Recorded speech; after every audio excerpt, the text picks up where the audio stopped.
Hey everyone, Josh here. So today we will be modding the Keychron K2.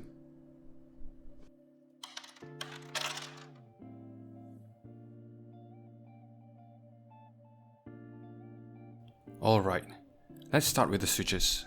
What I have here is an MX Clear switch. It has a nice tactile bump. I think it's much more pronounced than the brown switches that they have. So what I'll be doing is I'll be lubing all this guy up and I'll be transferring them to my Keychron K2. So to lube this guy up, we need to take this apart, and unfortunately I do not have a switch opener and I have to use the caveman method, which is to pry open the 4 pins like so. Well, the first piece is going to be pretty difficult, I would say, but once you're up with the second or the third one, it should be a piece of cake. And there you go. So it's going to take a while. Sit back, relax, put on your favorite song, and just keep doing. So once you're done taking them apart, segregate them like so, and it's much easier to work with. Well, to lube, I have the Krytox 205G0. It's a buttery grease. I apply a little amount on my brush. Remember, less is more.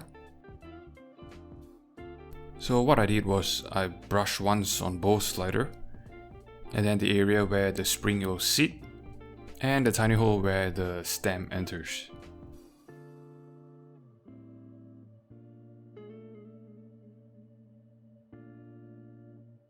Next, the spring. I did something like that, and this is to reduce the pinging sound of the spring.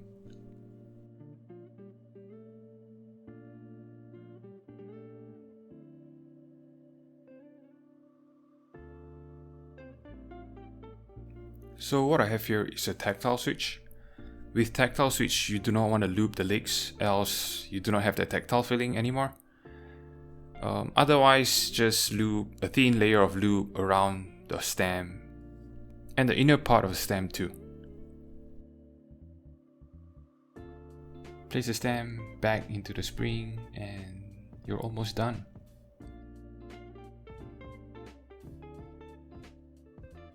To finish it off, I added film before closing it.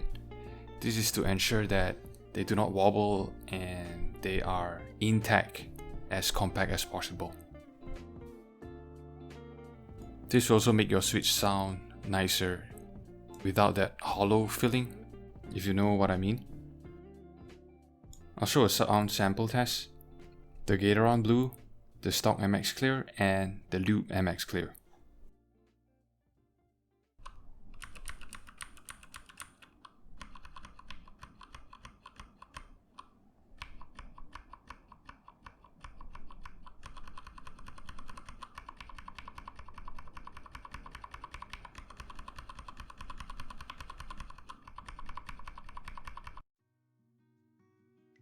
Now all there is to do is to take them apart and start assembling them.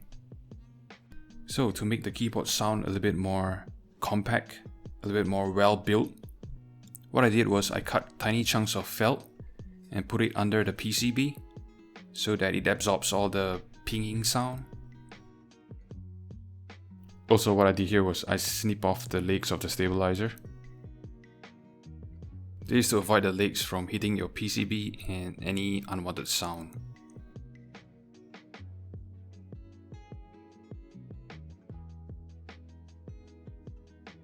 After lubing the stabilizer, I realized the spacebar stabilizer is slightly loose. What I did was I actually put a couple of tape to make the stabilizers sit more tightly together.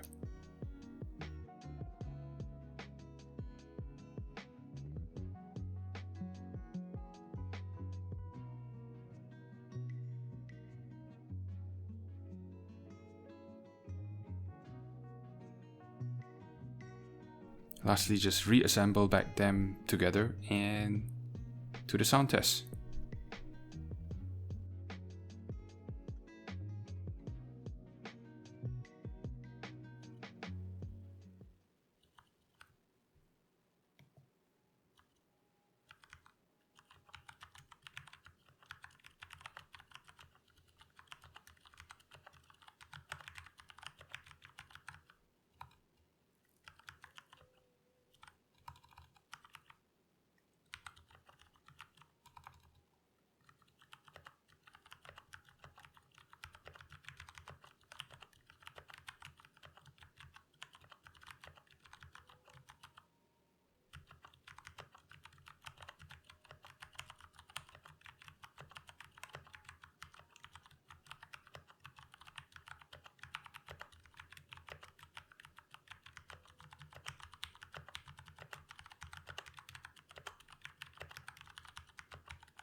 So since this is a hot-swappable keyboard, I find it really easy to mod.